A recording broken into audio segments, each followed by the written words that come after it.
Halloween forever.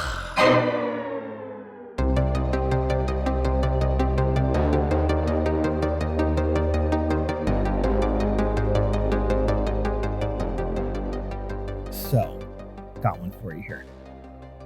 Why didn't Lassie have to save Timmy on Christmas Day? I don't know, Brian. Why? Noel. You get it? Welcome, boys and ghouls, to another holly jolly minisode of Halloween is Forever. I'm Brian, and you ain't gonna hear, despite that perfect Steve impression I just did there, you ain't gonna hear our old pal Steve on this here minisode, because your boy is going solo, maybe for the first time ever, which is frankly a very weird feeling. I feel like I'm just talking to myself here, which is kind of strange. Obviously, I'm talking to listeners, but I'm not staring at Steve, which is, for maybe the first time ever. Actually, that's not true. I've done a couple of minisodes sans Steve before, but there were always other guests, I'm pretty sure. So I think this is the first time I'm going solo. Although we are going to have a fun little segment where I bring my chillins, my kids, into the mix for a short little segment. They really enjoy coming on here talking about their favorite Christmas movies once a year. So as is tradition, we'll do that here in a hot sec. I did actually think about whether it would be fun to just imitate Steve and just act like he's here and just like do like a Wilson version of Steve for the entire episode. But I figured that joke would get old pretty quick. But that was not Steve at the top of the show. So that, and frankly, it's rude of you and disrespectful for you to think that was Steve. Steve doesn't talk like that. Steve doesn't go duh before he says everything. Come on. It was a really good impression though. I'm not gonna lie. Steve is cussing me out as he's editing this right now, probably. Where the fuck you get off talking to people about me behind my back going over my head? You motherfucker, you. But yeah, so little different format, little switch them up, little switcheroo, little audible here. If you're listening to this in real time, this will be coming out a week from Christmas.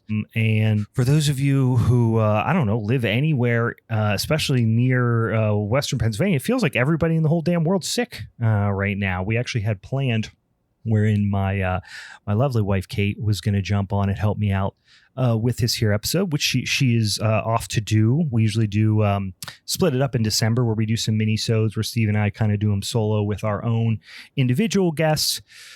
Kate was going to be my guest again, but she is sick as hell and she can barely talk. She's just coughing up a storm, feeling real nasty.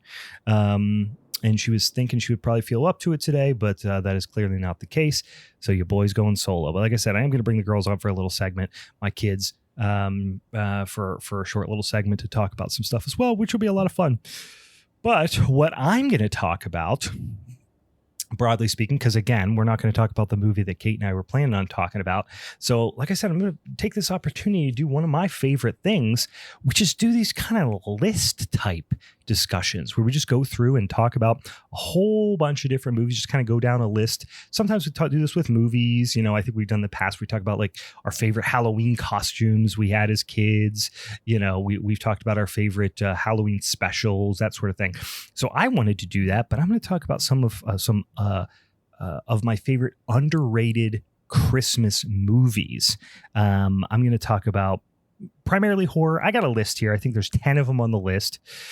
I think 6 of them are horror, 4 of them are non-horror. So we're going to mix it up, right? So if you're getting towards the home stretch of the holiday season, or listen, if you're like me and I start celebrating Christmas on Christmas, I go traditional 12 days of Christmas. All right. So I'm celebrating well into January.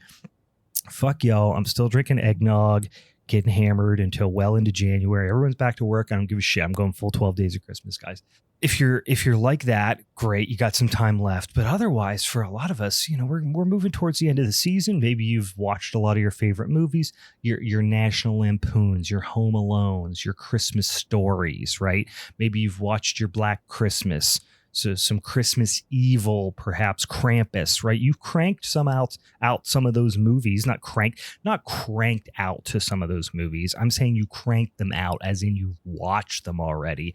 Your Muppet Christmas Carol, that's behind you, right? You've already watched that once or twice, and you're getting towards Christmas, and you're going, what else are we going to watch, right? I'm jonesing for something new, maybe something I haven't seen in a long time or that I've never seen before. Maybe I'll be able to give you a few suggestions here to take into the last week before Christmas. But before that, a couple other things we got to do at the top of the show. First of all, as always, if you do want to support us, a couple of ways to do that. Easiest way is to follow us on the social medias and follow / subscribe to the Old Porkcast on your Podcatcher app. So go on to the social medias, go on to Instagram, go on to the Twitter, search Halloween's Forever on pretty much any of them. I think we're actually Hallow Forever on Twitter, but go check them out. Give us a follow. We post some spooky, ooky shit and dumb nonsense on the internets quite frequently. So go check us out there. Also, go and do the old plus sign, the like, the follow, the subscribe on your Podcatcher app. We're on all of them.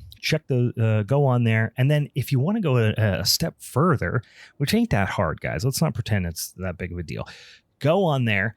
You go to the show page where you did that, like, subscribe, follow, whatever.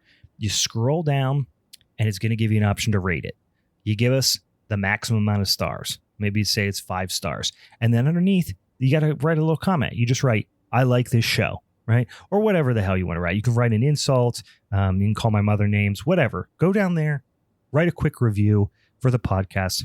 Makes a big difference for us. It gets the podcast in front of more and more people. And then if you're already a fan and you enjoy the podcast and you want some bonus content related to Halloween is Forever, that's where the Patreon comes into play. You go to patreon.com/Halloween is Forever. Steve's got a bunch of cool stuff set up for you over there. You get some bonus content. You can give us $3 a month. You get a couple of little things, bonus content. You get listicles and reviews and all that kind of cool stuff. But if you go the $5 a month, which is really the deal you got to go after, you get access to the Discord where you can come on and hang out with us while we record. You can interact with us while we record, ask questions, make comments, make jokes, do fun stuff like that. Be part of the recording process. We've got some great patrons that do that frequently. That's a lot of fun. But also you get access to our Patreon exclusive podcast. It's called Family is Forever. Right. And we watch all the fucking Fast and the Furious movies. And you say to me, why the hell would horror fans be interested in watching every single one and listen to people talk about every single one of the Fast and the Furious movies? That's a great question. I'm not entirely sure. But if you like the podcast, you'll like this because it is genuinely fun. The movies are god awful terrible. Steve has tricked me into doing this. We just recorded the 6th one. So we're on the home stretch, but good God, they're so fucking terrible. So Steve, let's high point how this plays out. Steve kind of likes them more for just the silliness and the nonsense of it. I can't stand them. I think they're fucking just insufferable nonsense. If you like the Fast and the Furious franchise, that probably means you have a smooth fish brain. If you do, no, I'm just kidding. If you like it for whatever reason, I'm not judging. I'm being a smartass. If you like it, you're going to like us talking about it. If, like me, you hate it, you will also appreciate it because it's just basically me going through talking about each one of the movies and Steve just kind of egging me on and dragging me through the mud on all this nonsense and me just talking about how much I hate them and how stupid they are and for all the reasons they're stupid. But it is genuinely very fun to talk about. The last one we just recorded a couple of days ago, Steve and I recorded Fast and Furious 6 or maybe Furious 6. I don't know what the fuck it's called. It's one of those two things. And I think I laughed harder on that episode than any podcast ever, including all the Halloween is Forever episodes. There was a bit that Steve did that I genuinely thought I was going to piss my pants or vomit or both laughing. So we were just shitting our pants laughing on it. It's a lot of fun. I'm not going to spoil the gag, but you got to go and watch or listen to Family is Forever, because it is genuinely a lot of fun and really funny, I think. And we have a blast doing it. I just really genuinely hate watching the movies, and it's slowly ruining my life. So go to patreon.com/Halloween is Forever. Sign up on the $5 a month level. Give us a couple bucks a month. Come on. That's like buying us a beer, for Christ's sakes. It's like buying us one beer to split between the two of us. Come on. And you get like each one of these episodes are at least 2.5, if not 3+ hours. So a lot of tasty content you're going to get in addition to the Discord and all that sort of stuff. So give yourself a little Halloween present.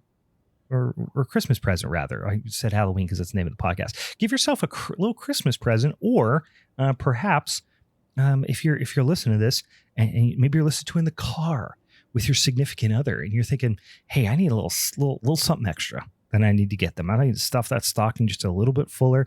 Go to patreon.com/Halloween is Forever and give them a fun experience. It's like the Jelly of the Month Club. It lasts all damn year long. And they're gonna love that Christmas present throughout the whole year. The whole year just keeps on giving. Okay. Also, I am drinking a beer. Yeah, I sure am. It's gonna be weird talking about it without Steve here, but here we are. Here's what I'm drinking. No surprise here, guys. I am drinking another beer from Burgers Brewing. They're my local spot. Buy a lot of beer from them. I am drinking this time. It's called Puddler. It's their Schwarzbier, the German style Schwarzbier, which is essentially a black lager, not too roasty. Let me give myself a little sippy here. It's got a little bit of roastiness to it, but not too much. Still pretty soft, but well attenuated, dry, super drinkable beer. Schwarzbier. I think of it as like it's like the German equivalent of Guinness, in that it is just really sessionable, really easy to drink. It's got some substantial character to it. It's got some malt complexity, but it's something you're just going to be able to drink a whole mess of. This one's under 5%. You can just get after this son of a bitch. I like this beer a lot. Felt appropriate for a cool winter's eve. In fact, tomorrow, here near beautiful Pittsburgh, Pennsylvania, I think we might get our first significant snow of the year. Ooh, going into the week of Christmas. How festive is that?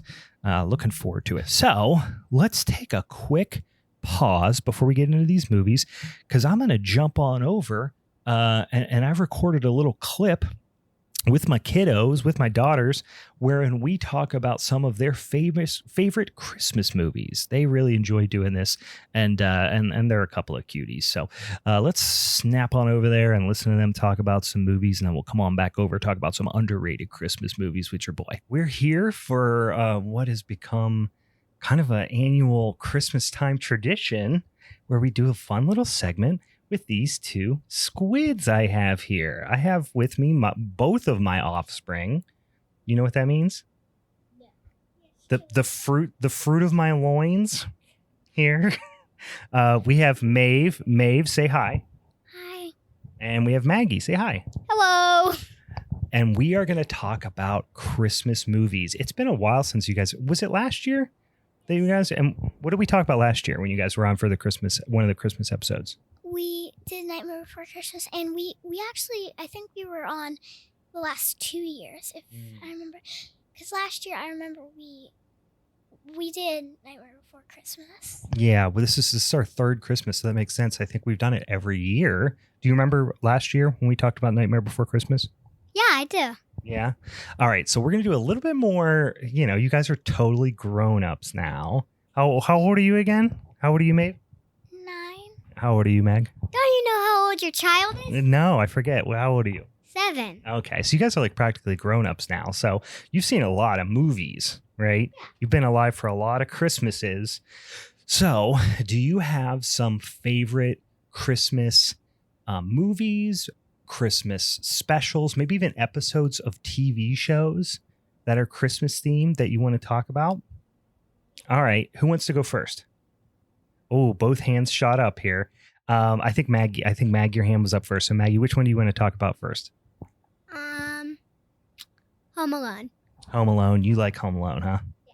You want to hear something funny? When you were little, like you were really little, and your sister was obviously a little bit older, she had such a crush on Kevin McAllister. I said I wanted him to be my brother. You just, when you were like, I mean, you were like 2 or 3, you were like, I just like looking at him. Do you guys like the first Home Alone or Home Alone 2, the one where he's in New York, more? Probably the first one.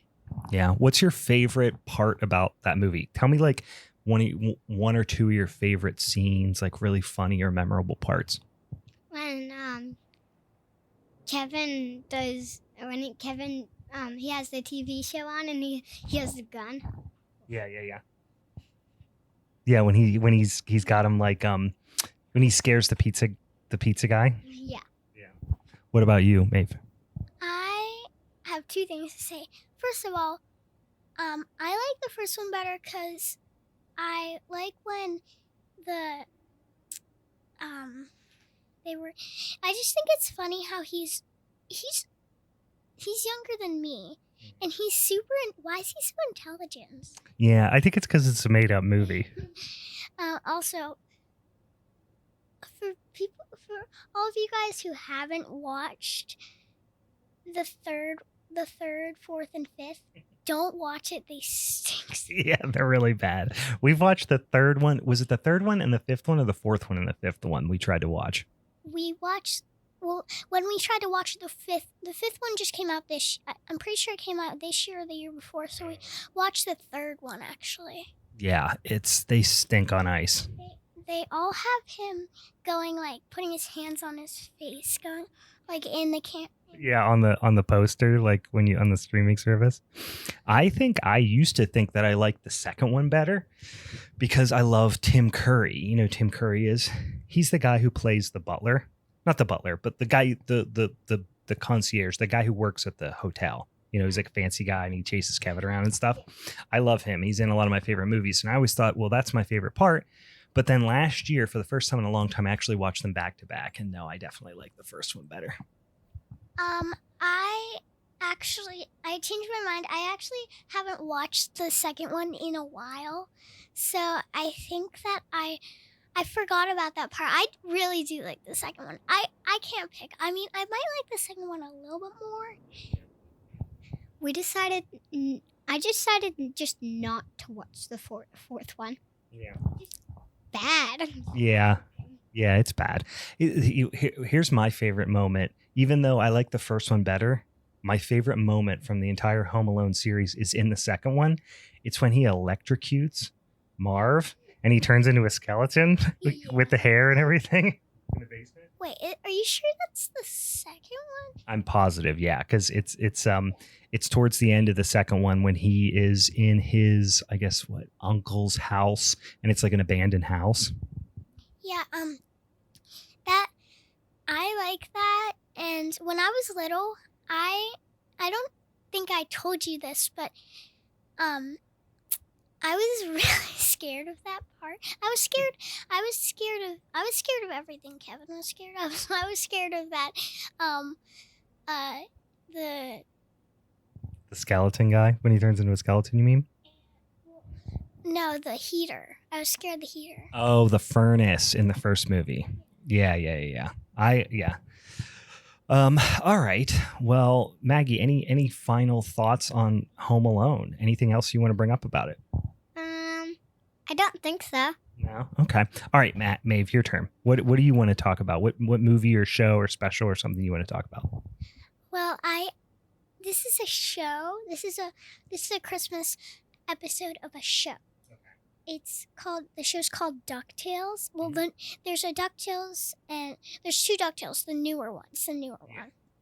Yeah, you guys love the new DuckTales, which I do too, and I grew up watching the original DuckTales, but now after watching the new one, it's so much better than the old one. It kind of makes the old one seem a little bit boring by comparison.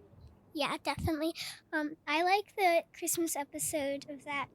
It's so it's DuckTales, and it's actually, since it's like Scrooge and all that, like Uncle Scrooge and like all the Like the ghosts. Yeah, he takes the ghosts are like his ends up being like Louis comes in and he says what the heck are you doing? Are you they were just like hanging out in his room. Yeah, it's a Christmas Carol parody, right? So it's like Ghost to Christmas, past, present, future, all that. Did you watch that one, Mag? Yeah, I think I have. Do you remember it? Partially. A little bit. All right. Any other moments from that you like? Do you remember? I like when he goes back in. I like first one is I like when he goes back with the his first Christmas party. That's a fun one. He's like, he goes back to his. Wait, no, I'm thinking of a different moment. That was when he goes in like forward in time, and him and like the Scrooge's butler or whatever are dancing. Her and the Miss. I forget her name, but she's like a butler and she's super strong for some reason. Oh yeah. I forget her name as well, but yes, she's she raised what's the little girl duck's name? Webby. Yeah, she raised Webby. So what were you gonna say, Meg? One of my favorite parts of that is when they go with the little bug when he the little bug guy. Does he take him to the past or the future? Or present? Past. Okay. He's the little bug guy and Scrooge is trying to squish him, but he just kept flashing everywhere. Yeah, that's a good I love that show. It's really funny. How about the Snowman? You guys like the Snowman? Yeah. The Snowman is, if you for listeners at home that haven't seen it, you should check it out because it actually is really. It's a little sad, I'll say. Would you say that's fair, ladies? It's a little sad. It's just like very melancholy kind of music, but it's beautiful music, and it's an animated British special. It only runs 20 some minutes, but it's from 1982, and I remember the first time we watched it. Do you guys remember just cracking up at the first time we watched it? Yeah, because the guy was getting his clothes on, and he was changing, and you saw his butt crack. You remember that? You guys were cracking up. I actually don't really remember very well. I just remember the snowman like fashion party or like snowman costume party or whatever, and it was really funny. Yeah, I think it's like the kid wakes up in the morning and he sees it's snow outside. So he hurries up and changes out of his pajamas into his snow clothes. But he just strips down naked and it's like from behind you see his little animated butt cheeks. And you guys just cracked up. Thought that was the funniest thing in the world. All right. What else? What other ones does somebody have another one you want to talk about? All right, Mame. I definitely like the Muppet Christmas Carol. It's really fun. It's kind of like just like the puppets in general. Like the one that goes like how the song about how they're talking about how terrible Scrooge is. Mm-hmm. That I think that the puppets are kind of gross and some of them are even creepy, but it's because they're kind of it's an older movie, and I mean I still like it. Well, that's the best thing about the Muppets because I grew up watching the Muppets. Is like.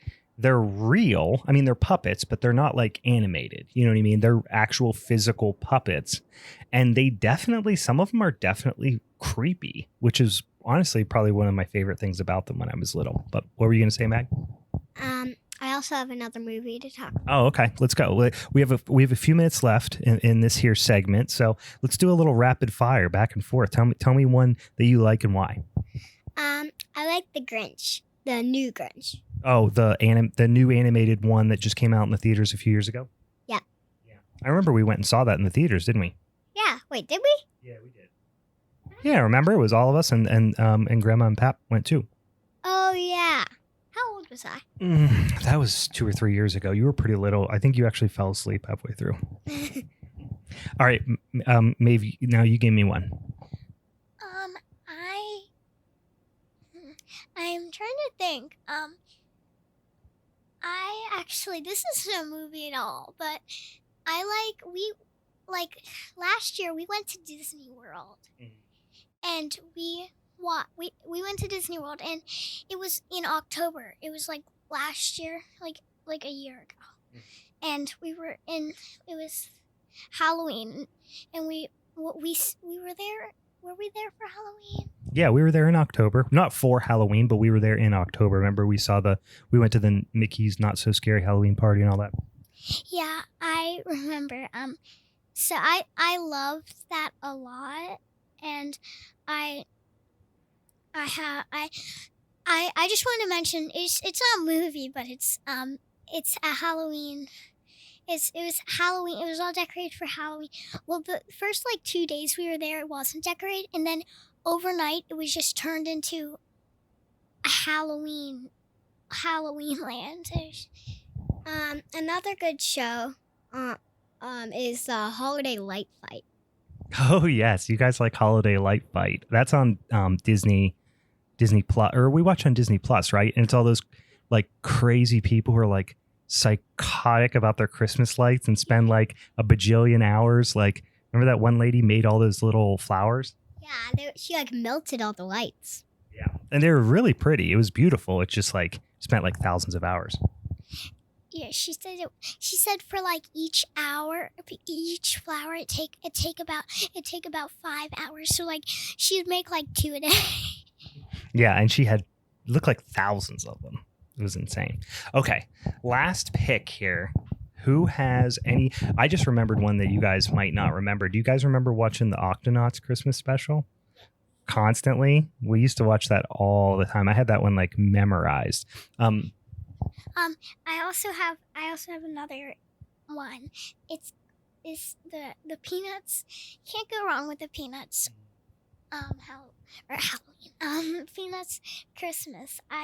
There's a new one that came out this year, and I like that one better. It has a story, and it's pretty good. It's the animated.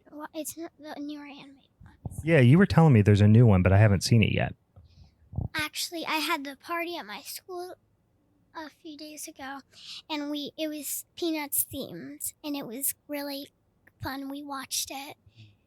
Yeah, Maggie has her Christmas party at school this week. What are you going to watch? Tell them what you're going to watch at your Christmas party at school. Polar Express Day. Polar Express. Yeah, that's your theme. But you've never seen Polar Express. It'll be your first time, right? Yeah. Are you excited to watch it? Yeah. And I also have another one. It's Charlie Brown Christmas. Oh, yeah. That's what you said. Peanuts and Charlie Brown are the same.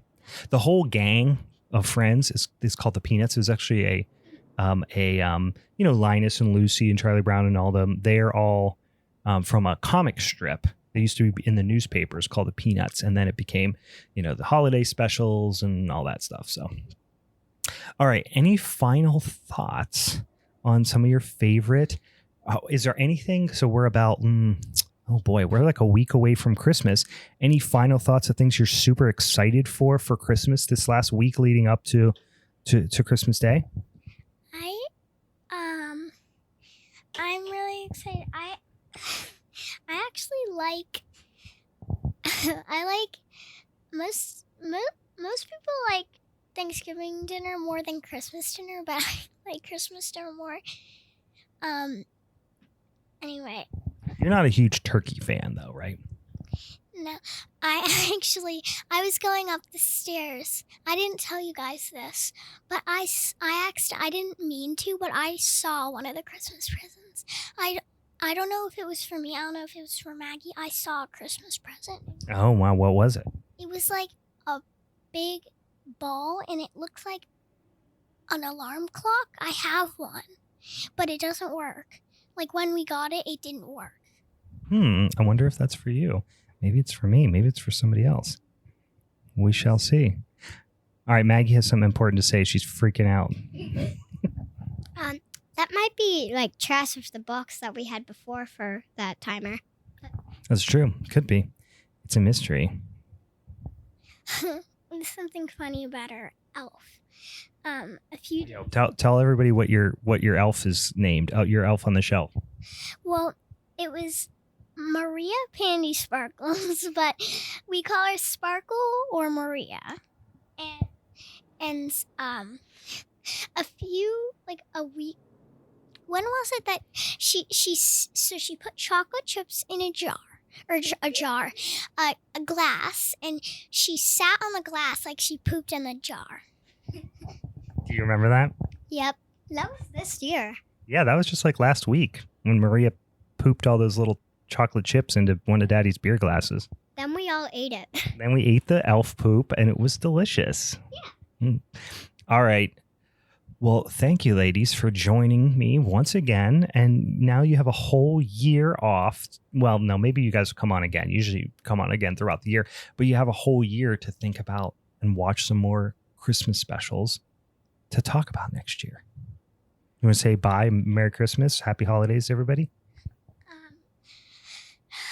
First, I might be, like, I don't know, but there might be a little bit noise me trying to get my beanbag that I'm sitting on out of this room, because it is heavier than it looks. Yeah, you dragged your whole big giant beanbag in here, and then Daddy's going to finish recording the rest of the podcast. You're going to be dragging it out of here, making a ruckus. Yeah. I'll still, like, at the end, I'll still be trying to. Mm-hmm. Yeah, I'm not going to help you. I'm just going to watch you struggle. Of course you are. All right, say. You want to say bye to everybody? Say Merry Christmas. Merry Christmas. Bye. Merry Christmas. Oh, well done, ladies. Peace out. Wasn't that fun? Wasn't that festive and wholesome? Listening to little kids getting excited about Christmas. How sweet is that? How just heartwarming. That was a lot of fun. I love having them on. They ask me to be on the podcast all the time. Obviously, we generally talk about topics that are not at all appropriate for a 7 and a 9-year-old. So the Christmas episode always gives them an opportunity to come on and talk about, non-horror movies. So they get a kick out of that. All right.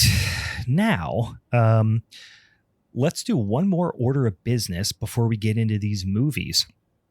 We are going to be coming up pretty damn close here. Like I said, the holiday season is very much upon us.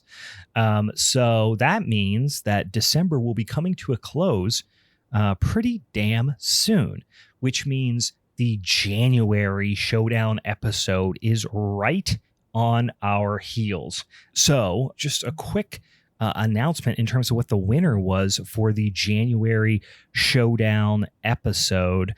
Let me see what those 3 we voted on for. It was Lance Hendrickson was one of them. It was Giallo, and I cannot for the life of me remember what the last one is. Maybe Steve will insert a little thing here where he says, Brian, you're a goddamn amateur moron. It was this. This is what our third option was. It was Cinema Fatale. Horror in the theater. You fuck.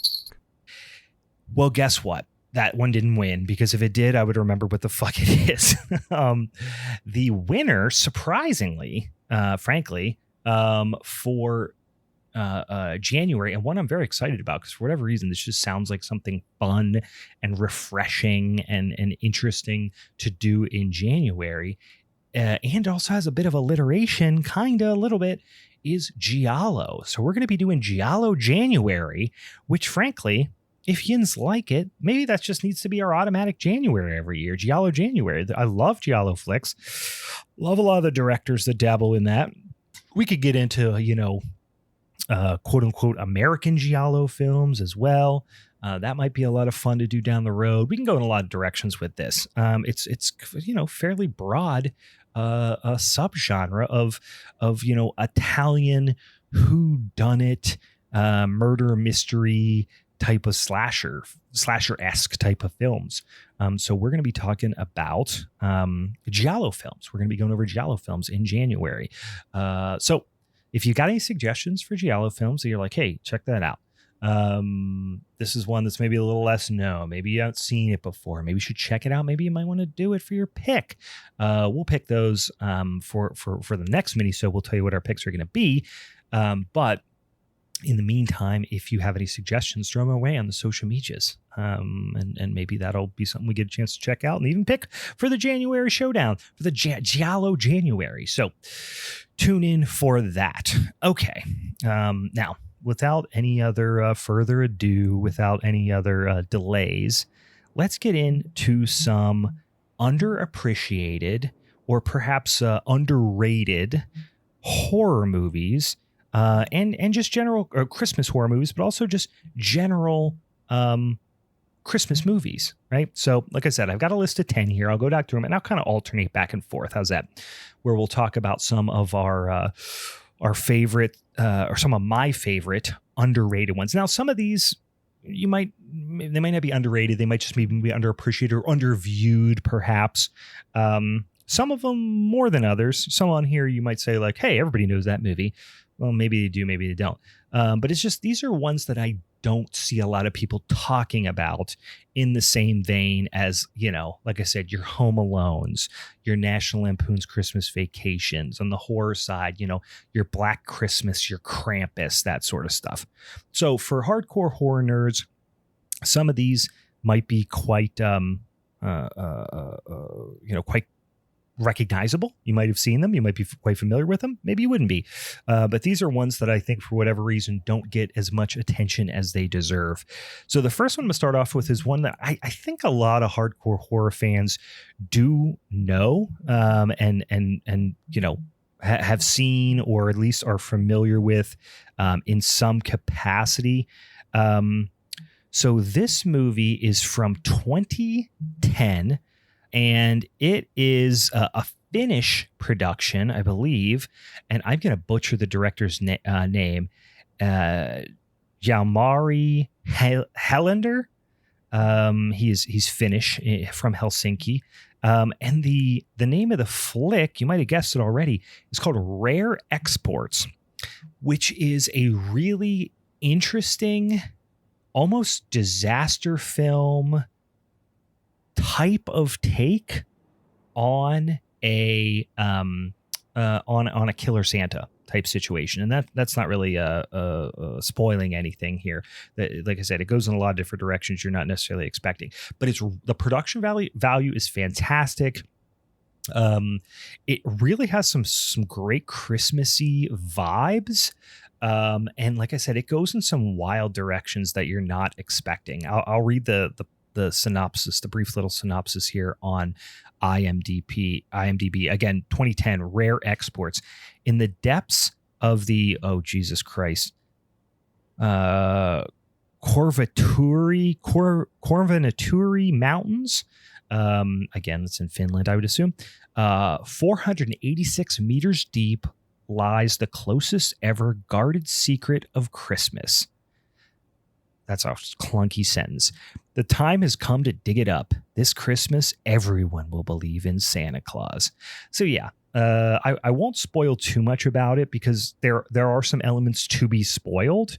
But it is this kind of mix of what feels a little bit like a disaster movie / monster movie / kind of not ecological. I would say folklorish type of story that ties in, the Santa Claus story as well, in a creepy, pretty action-y type of way, but really fun, really well acted, got some fun, creepy moments.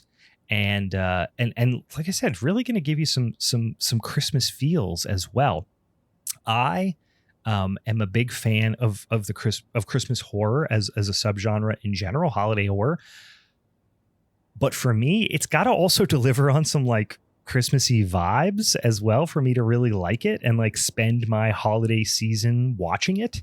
I love stuff that's scary. Obviously, I'm a huge horror fan. Case in point, I host a fucking horror podcast. But my point is, there's a lot of great, just straight Christmas movies to watch around the holiday season. You only got so much time. So if I'm going to watch a Christmas horror movie, it better have some good Christmassy vibes in there. And this one definitely does. Rare Exports from 2010. All right. So let me switch over the list here. And I'm going to go towards one that is not horror related. This is actually more of a comedy, really a romantic comedy. I would go as far as to say, and we're going to stay in the early 2000s, even a little earlier in the early 2000s. We're going to go back to the wonderful year of 2005. For a movie that you may have heard of, or maybe you remember, but you haven't seen in a while. And there's probably some good reasons why you haven't, because it doesn't get much play. But this is one that my wife and I, that Kate and I, watch every year at least once. It is one of our perennial favorite Christmas movies. And honestly, one of my favorite, dumb teen rom-com, like young adult, I would say, rom-com movies as well. It's not a teen rom-com, it's young adult, I'll say. It's called Just Friends, from 2005, directed by Roger Kumble, which is a weird and unfortunate name. Let's see if we can dig up what old Raj might have directed aside from this. He directed Cruel Intentions. Talk about your teen movies from the 90s. Just a sexy ass teen movie. I remember watching that in 2019. Just cranking it to Cruel Intentions. I don't mind saying. The Sweetest Thing from 2002. Those are the big ones for sure. And then, like I said, Just Friends in 2005. But he's still directing things, as far as I can tell, at least as recently as 2020. He's got some projects going, so I think he is still active writer, director, producer. In any case, guys, Just Friends stars in you might recognize this now that I start talking about the folks involved, but it stars Ryan Reynolds, Deadpool himself. You also had Amy Smart, Anna Faris, Chris Klein, who's underrated, very funny, Christopher Marquette, you recognize as well. Quite a few people you'll recognize from this era. But obviously Ryan Reynolds, Anna Faris, and Amy Smart are kind of the main characters. Rom-com type of thing between Ryan Reynolds and Amy Smart. Anna Faris, fucking hilarious in this movie, like completely under, like just really outkicks her coverage in terms of the amount of screen time she's on. Like you think she's, a lot of the most memorable scenes are with her, but she's actually not on screen that much. To be honest, like I said, it's primarily Ryan Reynolds and Amy Smart. Anyway, I'll read the synopsis here real quick for you. While visiting his hometown during Christmas, a man comes face to face with his old high school crush and best friend, a woman whose rejection of him turned him into a ferocious womanizer. Ryan Reynolds in a fat suit. So that's definitely one of the reasons why it doesn't hold up very well. It is very, very fat phobic. And Ryan Reynolds is in the full on like clump style fat suit. And he's supposed to be this kid who was like a fat nerdy kid in high school. And he was, in the quote unquote friend zone, with Amy Smart's character, Jamie, the entire time and all through high school. And he had feelings for her, but he never had the way to, he never had the guts to tell her how he felt. And there was also a lot of like sexual tension between them, blah, blah, blah. He gets this, humiliated on, after graduation, moves to LA, becomes a big, music executive type of guy. Becomes Ryan Reynolds. So he's this like stud, looking dude, and ends up finding himself back in his hometown and, striking up the romance. It sounds frankly very Hallmark Christmas movie-y. And it is to a certain extent, but it's, a comedy. So it's a lot funnier than that. And Anna Faris and Chris Klein, frankly, have like a lot of the funniest lines and funniest bits in the movie. Aside from the fat suit thing, and this is why this movie probably doesn't get a lot of play right now, besides being very fat phobic, it also is wildly homophobic as well, and not like giving it a pass for that. But it was 2005. But there are homophobic slurs just thrown around pretty often, specifically between Ryan Reynolds' character and his like younger brother, in a joking, loving way, but it also in like a fairly mean-spirited way. So like you can see why this definitely doesn't find its way onto, getting much replay. But Anna Faris plays this insane, like just deranged, like pop musician that he's trying to sign, and then they're kind of romantically tied, but like he's really leading her on to get he's really a bastard for the most part in the movie.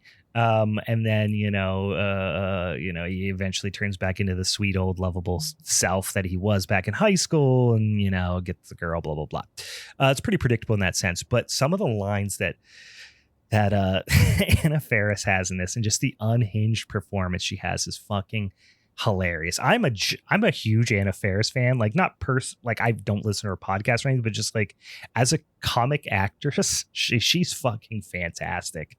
If you've ever seen the movie The House Bunny, I know I've talked about it on the podcast before, but it is on the surface looks like the stupidest, most unwatchable movie in the world. But The House Bunny is goddamn hilarious, and she is hilarious in it. And this movie she plays a smaller role in, but she's really funny. And then kind of the unsung, she steals the show, but the other kind of unsung hero of the cast who's not nearly in the movie as much, like frankly doesn't even show up. Well, no, he shows up early and then he comes back around. He's in a decent amount, but not nearly as much even as Anna Faris is Chris Klein. And you guys remember him from American Pie, Election. He was in We Were Soldiers too. He's been in a bunch of stuff. You'll immediately recognize him. He's still he's in a show. Actually, he's in a show right now called Sweet Magnolias. I don't know what that is. He's also in 16 episodes of The Flash. He's been in a bunch of shit. You'll recognize him. He plays a character called Dusty Dinkelman, who was another nerd in high school and is now like heartthrobish type of guy. But he's just like a fucking unhinged sociopath, which you could argue Ryan Reynolds' character is too. But he is just got some really over the top funny lines, especially near the end of the movie. So like I said, really funny. It's got some great heartwarming Christmassy elements. It's got some fun romantic elements as well if you like rom-coms, but Just Friends is really fun. Like I said, you just have to excuse the fat phobia and rampant homophobia, but it is like that's kind of why it's under the radar, I guess. So absolutely worth a watch. Check out Just Friends. All right, I am going to jump back into horror. And I am going to, and there's a couple of these on here, which I can't avoid because I'm going to take a little sippy of beer. I am not going to apologize for having tremendous taste, you guys. So I'm going to talk about movies which we have talked about on the podcast a couple of times already. And for those of you who are newer listeners, you may not have heard us talk about this before. For those of you who are longtime listeners, you're not going to be surprised on a couple of these ones because we've actually done episodes. So if you like the sound of it, go back and listen to our episodes or go watch it and then go listen to our episode in previous years where we talked about some of these movies. But I'm going to continue to sing the praises of a couple of these.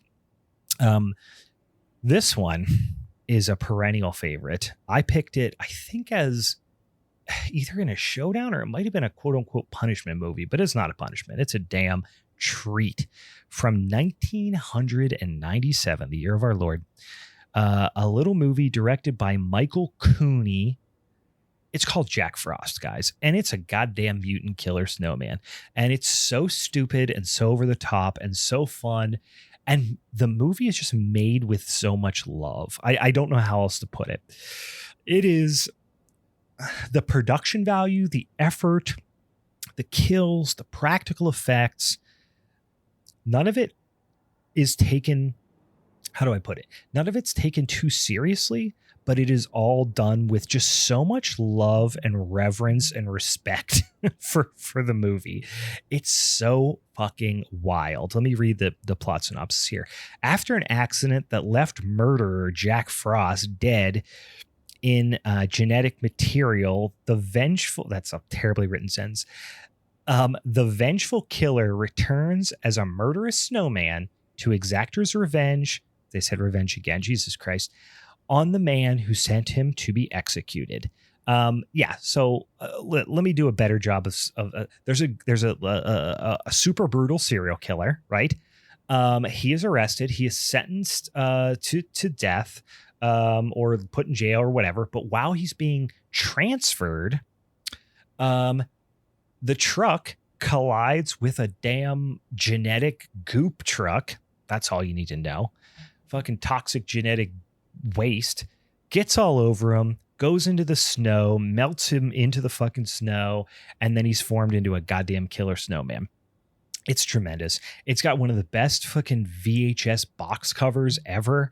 I watched this movie first at my friend Brian's house, back when, right when it came out on VHS, and we just fell in absolutely in love with it right from the beginning. And I've watched it so many times over the years. It has scenes that'll make you laugh, that'll make you cringe, that'll make you go like, Jesus Christ. Like there's a couple of brutal, I won't even spoil it because I want the shock value to hit you if you haven't seen this already. And if you're not sure about it and you want to hear us sing the praises of it more, if you need more convincing, go back. It was either last year or the year before, but go back to some of our December episodes over the last couple of years and you'll see we did a full minisode talking about Jack Frost. It's kooky. It's a kooky fun time. And it's got some fun kind of Christmassy vibes to it too. Like it feels festive. It feels Christmassy. I can't say enough about Jack Frost. All right. I am going to do a more recent one.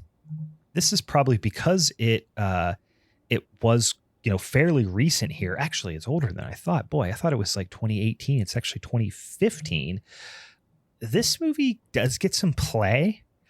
I don't feel like it did great upon release because it did get a really wide release. But like, I feel like it's gotten some traction in recent years, but it's just a really well made, really, really funny movie with a great cast, and a great score as well. Like wildly better than it needs to be score. Like this could have just been a stupid Christmas buddy comedy, and they made it way better than it needed to be. It's called The Night Before from 2015. And if you've not seen it, like I remember seeing it, it came out around the same time as like Bad Moms Christmas and like just fucking garbage that came out. Like a lot of like Christmas comedy movies, I feel like came out around this time, which that in and of itself should have reminded me that it's actually older than I thought it was. It's 8 years old at this point because nobody fucking makes comedy movies anymore, which is bizarre.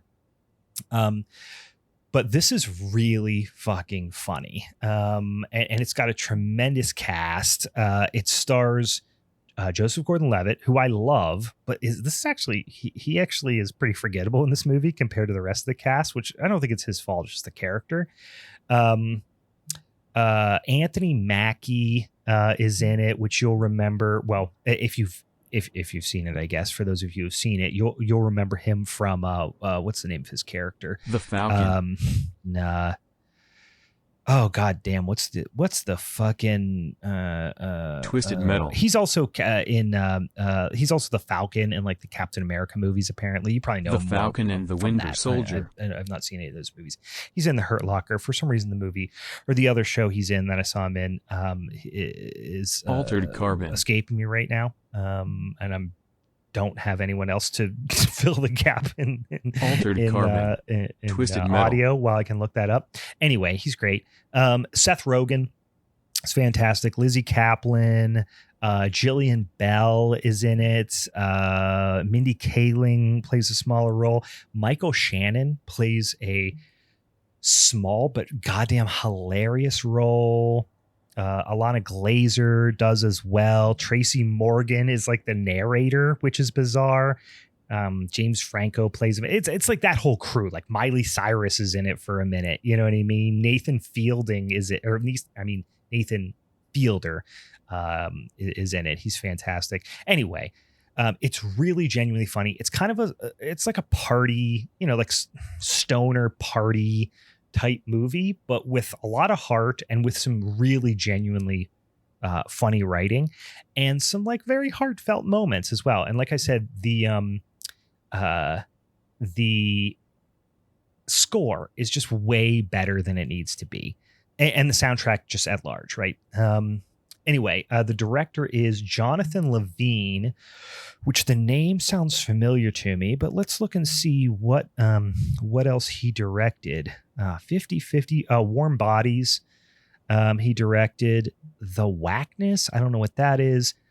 Producer on The Long Shot. Looks like he's partnered up with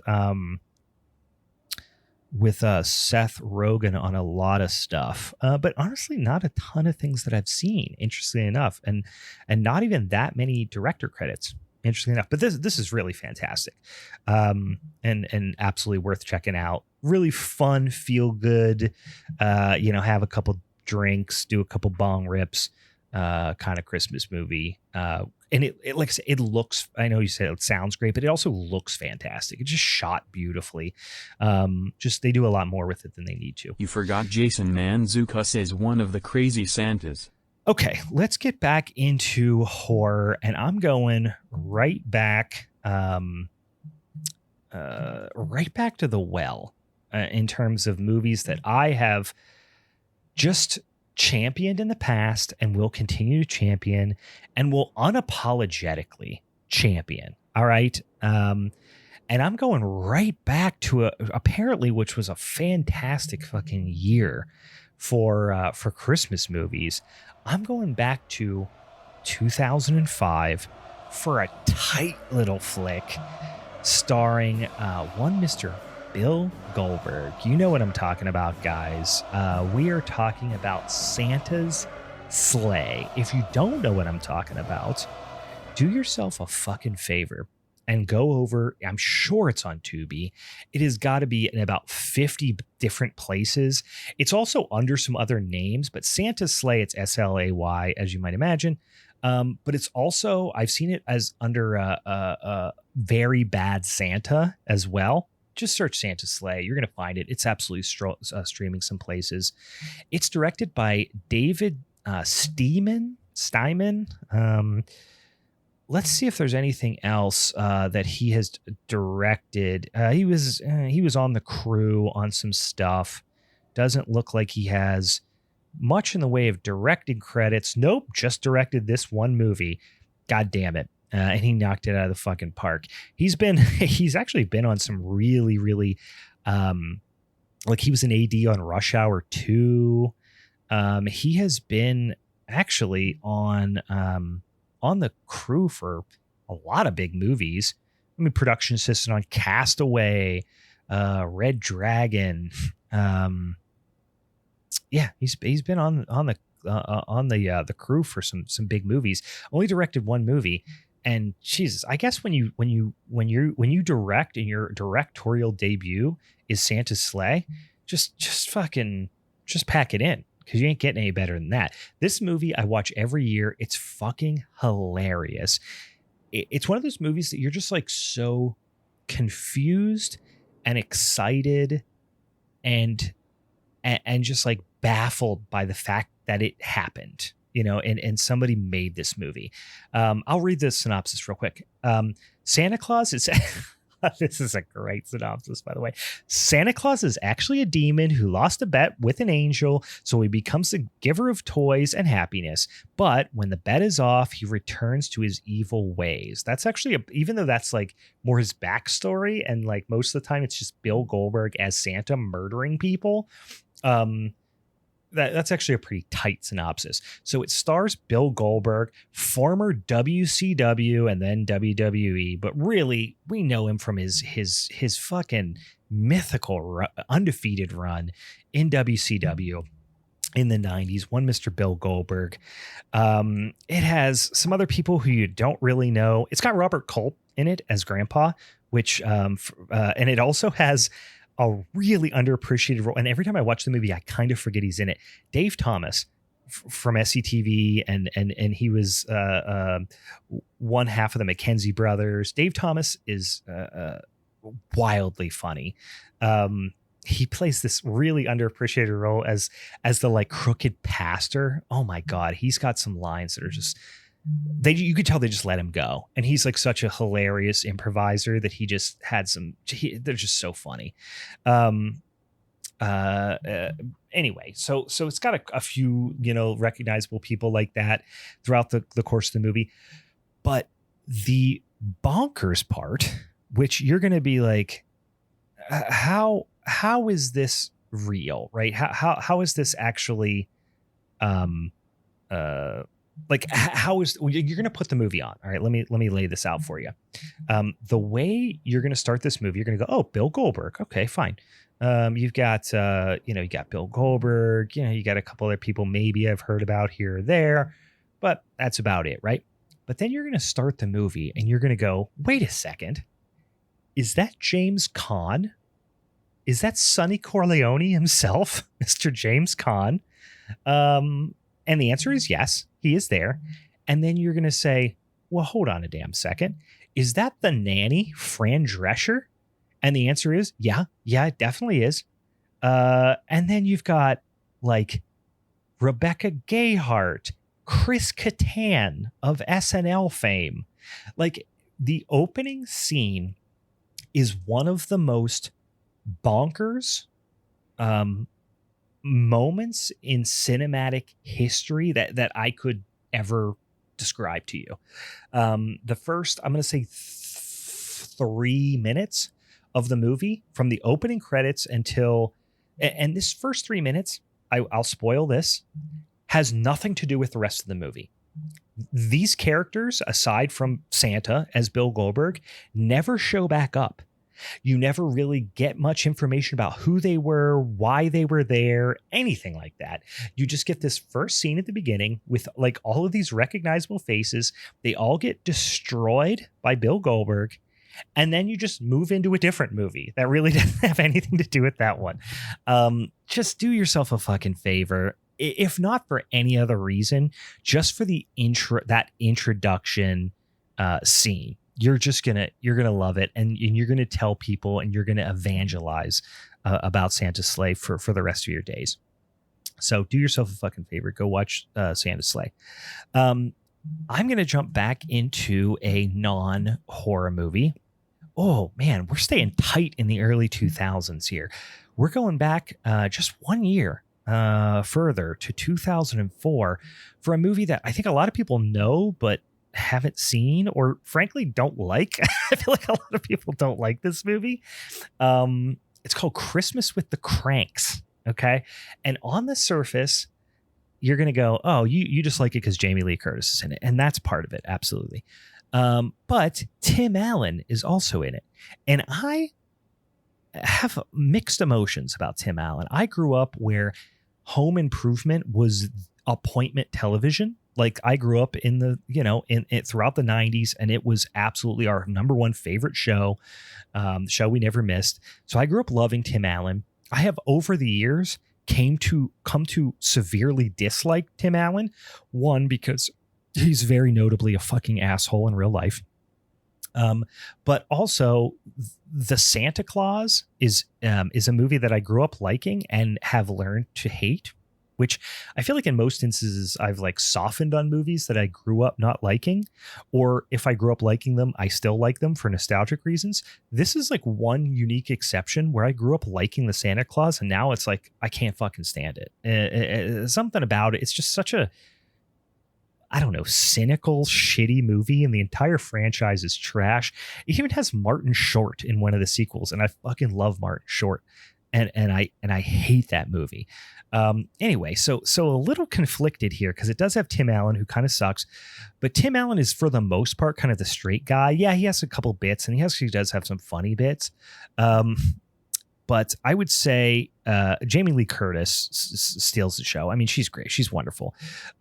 So they're a married couple. You've got a Dan Aykroyd in there who plays a like kind of a weird, almost antagonist-y type of character, but really very funny. You have M. Emmett Walsh, who has been in so many things. I mean, I remember him. But we will know it, like fans of this show will probably know him from Critters. He was Harv in Critters. He was also Bryant in Blade Runner, so you probably know him for that as well. He was in Blood Simple. He's just been in a million things, and like you'll recognize him from a million movies. And he's still in stuff in 2023. But I remember him as the madman sniper trying to shoot Steve Martin's character in The Jerk. You know, where he's like, the cans, he hates the cans. You know, he's the guy up on the hill trying to shoot him. Anyway, he's very endearing, very lovable character in this movie, and also has got some funny moments as well. You've got Eric Sullivan, who's the younger kid from Malcolm in the Middle. You've got like Cheech Marin, fucking Jake Busey and Cheech Marin are cops in the movie. Lot of recognizable faces in here popping up. In any case, it's a family Christmas comedy. It's just well written. I'll give you the plot synopsis. With their daughter Blair away in Peru, Luther and Nora Crank decide to skip Christmas altogether until she decides to come home, causing an uproar when they have to celebrate the last minute. So it's almost like a caper. You know, it's almost like a almost a heist movie in a way.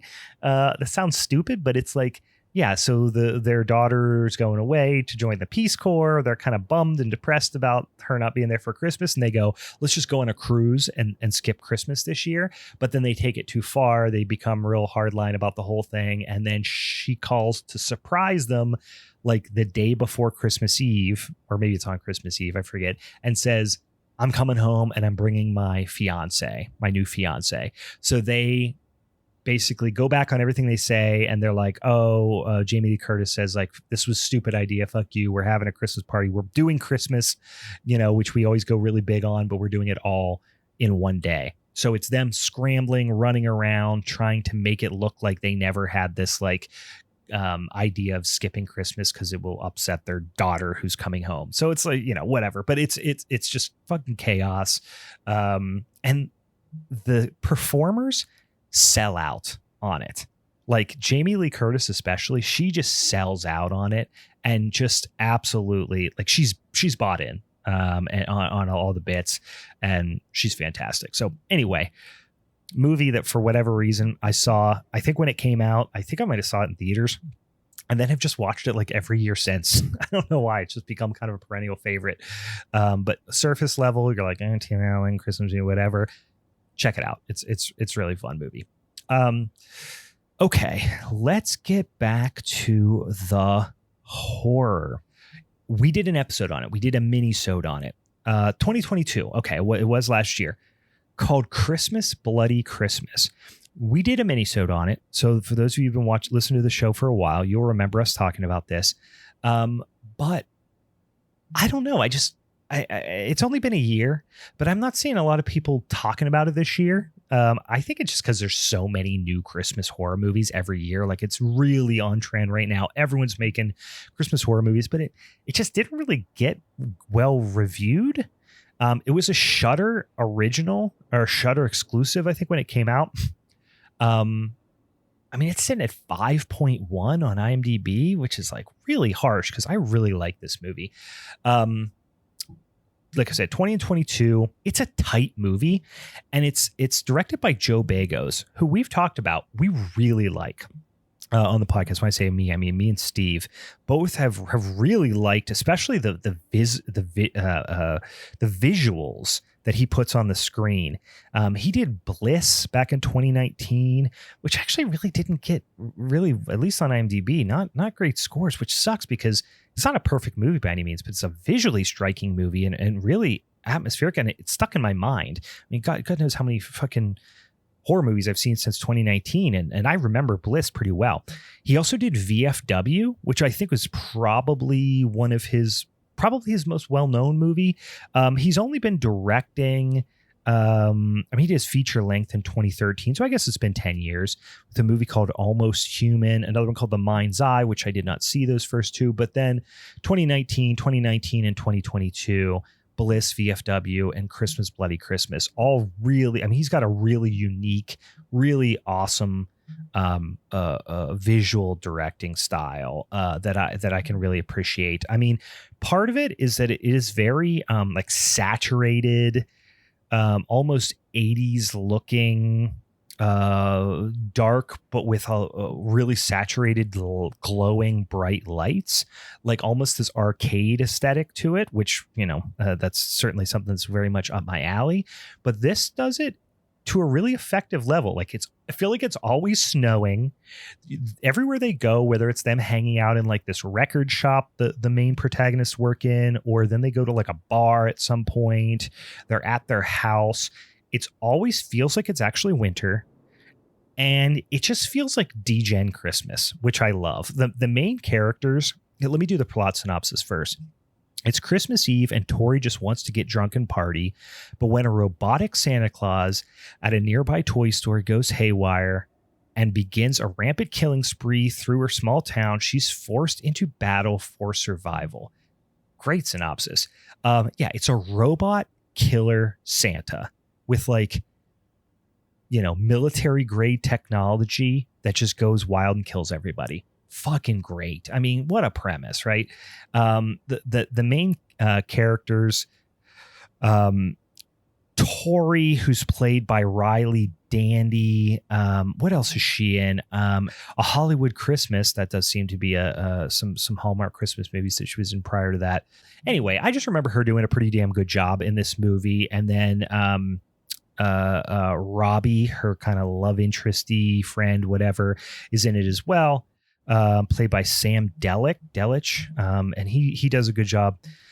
Not many people that are recognizable. You will see Jeff Daniel Phillips, who you'll recognize from a bunch of different stuff, including a lot of Rob Zombie productions. Jonah Ray, comedian Jonah Ray, MST3K, Jonah Ray. He's in it briefly. He gets a pretty brutal kill, if I'm not mistaken. But anyway, just a really fun, visually striking, ultra violent fucking robot Santa slasher, and the ending gets fucking wild. It just goes and goes and goes, but the movie is hour and 26 minutes. That's like the perfect fucking runtime for a movie like this. It's just a tight, fun little Christmas horror movie that's got some just cool Christmas aesthetics. And it's just, if you're in like, hey, we're in the home stretch of Christmas, we're just trying to get after it. Like, let's just get fucking hammered, right? It's just got the degen, let's get fucked up Christmas vibe, which is kind of fun as far as I'm concerned. Christmas Bloody Christmas from 2022. All right, we got a few more here. We've got my last non-horror pick here. I want to say this might be right in that same window, which is bizarre. Every movie I picked almost is from the early 2000s. I don't know what that's saying exactly, but this is also from 2004. I think I have two from 2004, two from 2005. This is a movie that I just don't really see anyone talk about. My wife turned me on to this movie. This is a movie that she started watching with her family for whatever reason. I don't even know why or who kind of brought it to their attention. But she introduced it to me, and we've watched it a lot since then. And it actually reminds me a lot of Just Friends. I won't say I like it as much as Just Friends. It is a little bit of a different movie. It's not as funny, but it's got probably a better cast. I think that's fair to say, despite the fact that there's Anna Faris is really funny in the other movie. This movie is called Surviving Christmas from 2004, directed by Mike Mitchell. Real quick, I'll read the plot synopsis. A lonely, obnoxious young millionaire, kind of sounds like the other movie, pays a family to spend Christmas with him. So it's a little more unhinged than Just Friends, but somehow not as cartoonish, weirdly enough. I'll kind of explain what I mean.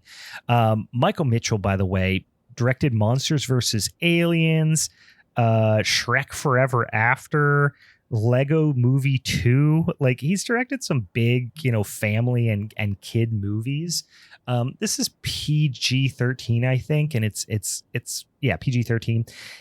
I wouldn't say it's certainly not a kids movie, but it's a young adult, PG-13 family comedy. Like, there's a little bit of raunchiness to it. There's some sexually suggestive stuff, maybe some cursing and whatnot.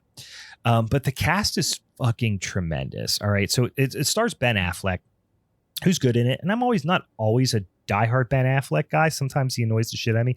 He does a great job in this, because he plays an obnoxious, rich fucking twit. And he does it great. It's got Christina Applegate. Come on, fucking fantastic. It's got James Gandolfini, fucking Tony Soprano himself. And it's got Catherine O'Hara, one of the funniest humans that ever walked the goddamn planet. And it's got a bunch of other, Udo Kier is in it, briefly. It's got a lot of recognizable people. Stephen Root, actually, there's the tie to Just Friends. Stephen Root is in Just Friends as well. You'll remember him probably from Dodgeball. But he plays really funny, even though he's only on screen like once, I think. A really funny, he's the top record exec, maybe even the owner of the record company. So he's like Ryan Reynolds' boss in Just Friends. He plays a shrink, I think, in this one. In any case, Ben Affleck's character is just a bajillionaire. He ends up going to the house that he grew up in and pays the family that lives there, who's kind of struggling, I would say middle class, working class family, which is Kristen O'Hara, James Gandolfini, Christina Applegate, Josh Zuckerman. You'll recognize him as well. They're the family that lives there, and he's like, I'll give you $100,000. And he keeps upping it. So they're going to get a lot of money, right? Which they need. And then also it's kind of a marriage drama, because Catherine O'Hara and James Gandolfini's characters, their marriage is kind of on the rocks, and they get, as they get through the whole thing, as you might imagine. Another great funny element. He hires an actor to play his non-existent grandfather. He calls Doodah. It's just funny situational family comedy, but with really good people. So James Gandolfini's kind of the roughneck tough guy dad who's no nonsense kind of guy, and you genuinely think he's going to do violence to everyone all the time because he's fucking Tony Soprano. So you're like, oh my God, he's legit going to beat the shit out of somebody. And I think he does on several occasions. Really fun movie. And I think this is really kind of flies under the radar, at least as far as I've seen. So Surviving Christmas from 2004. All right, couple more. And I'm really already getting sick of the sound of my own voice here. Never thought I would hear that. Never thought I would say that, but just uncut without another, co-host. It's rough. And also, I just want to say, doing this episode by myself, doing this solo, also feeling just guilty that Steve has to listen to this much of my voice on a regular basis when he edits these episodes.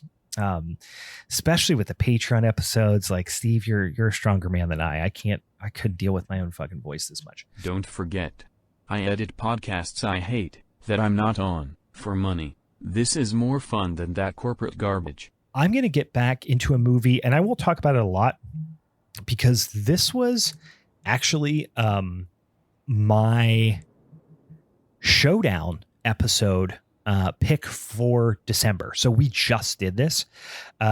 So I won't talk about it a lot, but these types of episodes, when we do these list episodes, this will probably be called underrated Christmas movies or something like that. We get a lot of new listeners with those, and not that that's necessarily my intention is we got to get new listeners, but just when people around Christmas time search for the word Christmas, right, in their podcast apps, these come up and people see them more often. So it's when we do favorite Halloween specials, that around Halloween time. Like, we love doing those episodes, but they also always get a lot of new viewers because that's how people search for shit in their podcatcher apps. So for those of you who are new to the podcast, you might not have heard me talk about this because maybe that's your first episode. This is not normally how it is. Normally it's not just one dickweed on here talking incessantly. We did a showdown episode in December, and it was Christmas horror movies. It was our Secret Satan showdown for December, and I got a movie called Await Further Instructions from 2018, a British film which I'd never seen before, never even really heard of, which was interesting because Steve found it, or perhaps it got suggested by a listener to get put on the Secret Satan wheel, and I got it, and I was thrilled, even though it lost to Black Christmas. Spoiler, and there's a spoiler. Everyone knew Black Christmas was going to win for that showdown.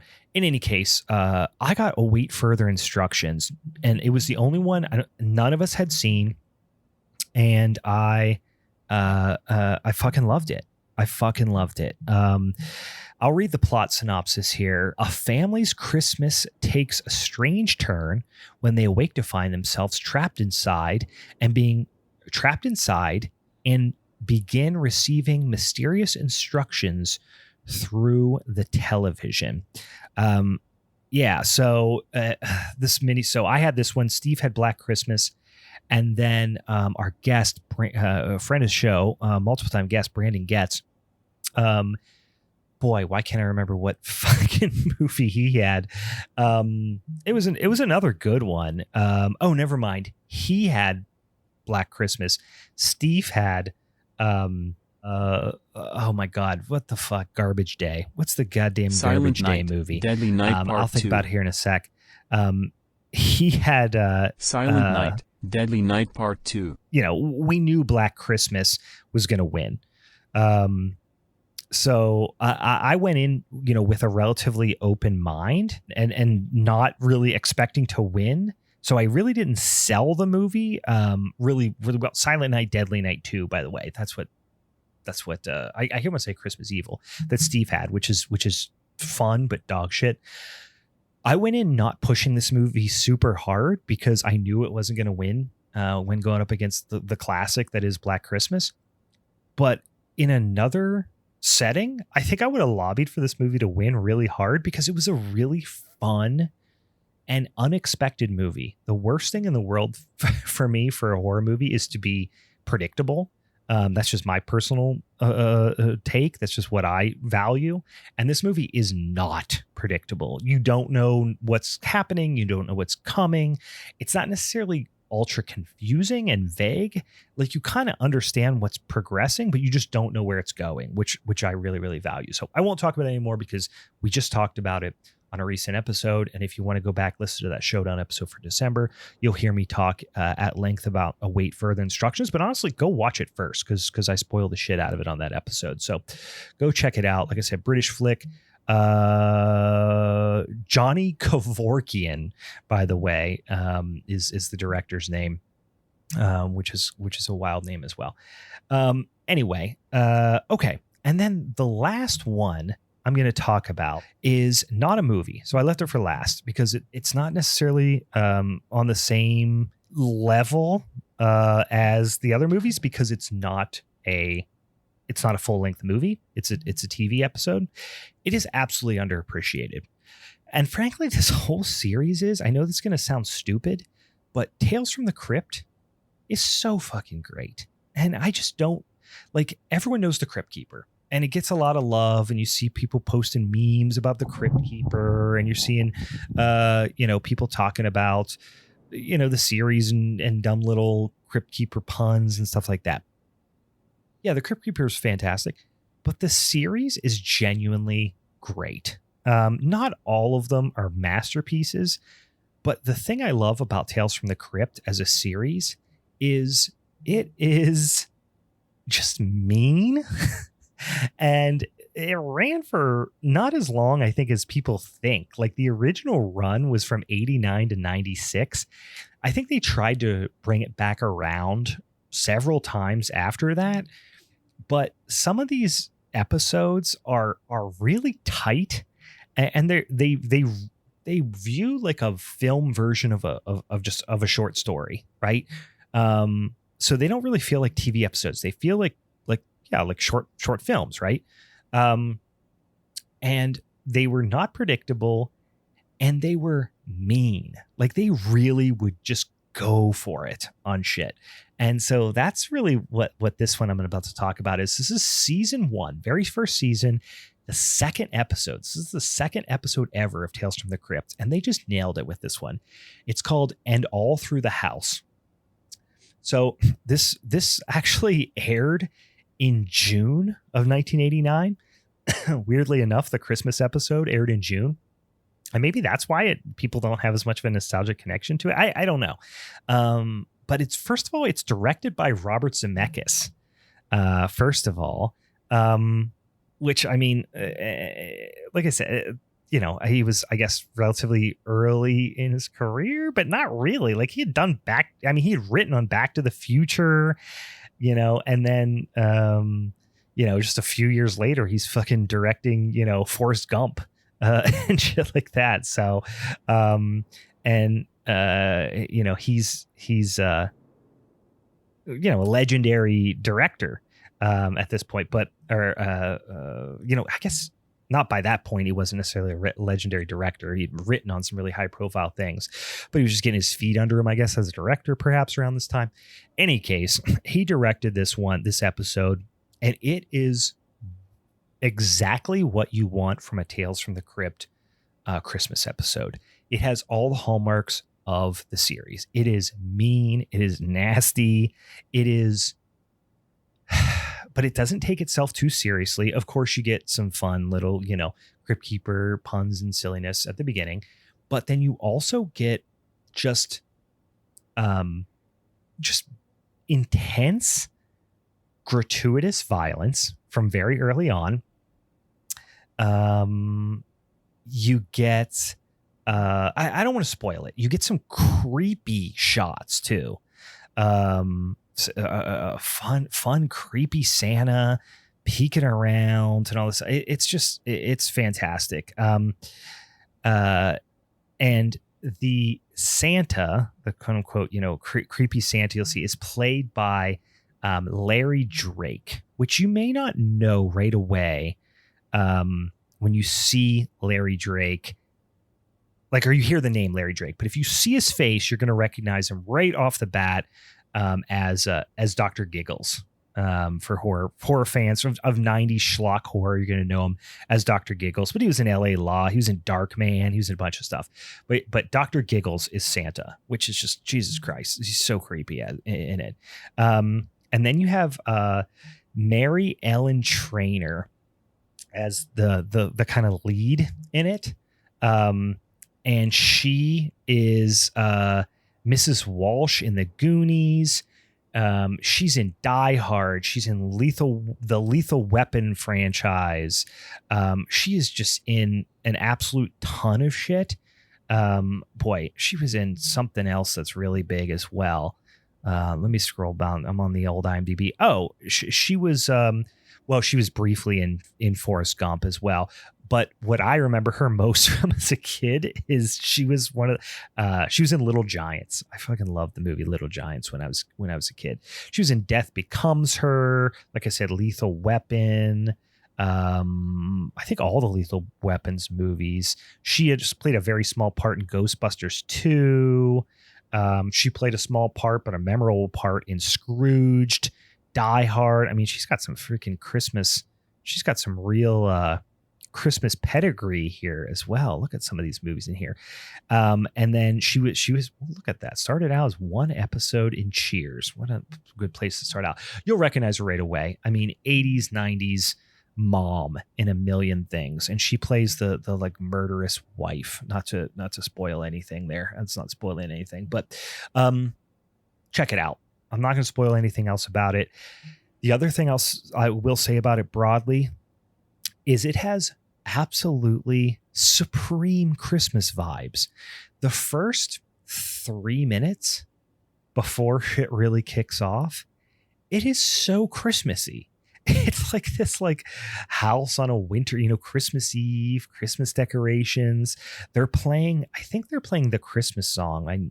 Nat King Cole, I believe, is the song that is, plays over the intro credits and leading up to the introductions to the characters. And yeah, just super Christmassy vibes, freaking cookies and milk out for Santa, the whole 9 yards. And then, like I said, shit starts popping off. It's tight. It's 22 minutes. It's a TV episode. But check it out. From 1989, season 1, episode 2, and all through the house of Tales of the Crypt. Okay. Those are the movies and that one last little TV episode that I talked about here. So just as a reminder, wrap up, if you're like, damn it, I don't remember the names of those movies. My non-horror picks I talked about: Just Friends, The Night Before, Christmas with the Cranks, and Surviving Christmas. Horror flicks, if you're about to find something you're searching out there and you want to remember what I was talking about: Rare Exports, Jack Frost, Santa's Sleigh. Guys, do it, for Christ's sakes. Christmas Bloody Christmas, Await Further Instructions, and then Tales from the Crypt episode, and all through the house. So hope that completes any gaps in your Christmas watch list, guys. We're progressing to the pinnacle of the holiday season here, guys. Steve's going to be joining you for a Minisode next time around. And that'll come out on Christmas Day, so you'll get a little present in your stocking for the boys and ghouls on Christmas Day. And then we'll take a week off, and we'll skip January the 1st. So New Year's Day, which is a Monday, we will not have an episode come out, but we are going to have a minisode come out on Christmas Day. And then and that works out really well because we have 5 Mondays in January. So we can take off that week between Christmas and New Year's. I know I'm taking some vacation, spend some time with the fam, got family coming into town. So we will skip that week of January the 1st, and then we'll come back, and then we'll have 4 episodes in January. So we'll actually do our showdown episode for January on the 8th, which is actually the second Monday in January. And just a reminder, we're doing Giallo January, guys. So get out there and give us those suggestions for Giallo flicks, because we're going to actually pick our selections. Steve's going to announce them on the next episode, myself, his, and the guests. So, all right, boys and ghouls, thank you for tuning in. Won't talk to you until after the holidays are over, but you can always engage with us on the social medias. Send me a DM. For those of you who are new, I run the Instagram. Steve does the Twitter, but we both, check in on both. So send us a note. Any suggestions for your favorite underappreciated or underwatched or underrated even Christmas movies, horror otherwise. That's always much appreciated. And hey, if I don't talk to you, have a happy holiday, a Merry Christmas, a Happy New Year, a Happy Hanukkah, Happy Kwanzaa, whatever it is that you celebrate. We appreciate you, and we'll be back, and I'll be back with you in the new year. Steve will be joining you for a mini-sode coming out on Christmas Day. For the Halloween is Forever crew, I'm Brian, and I'm Steve. All right, see you later. Bye.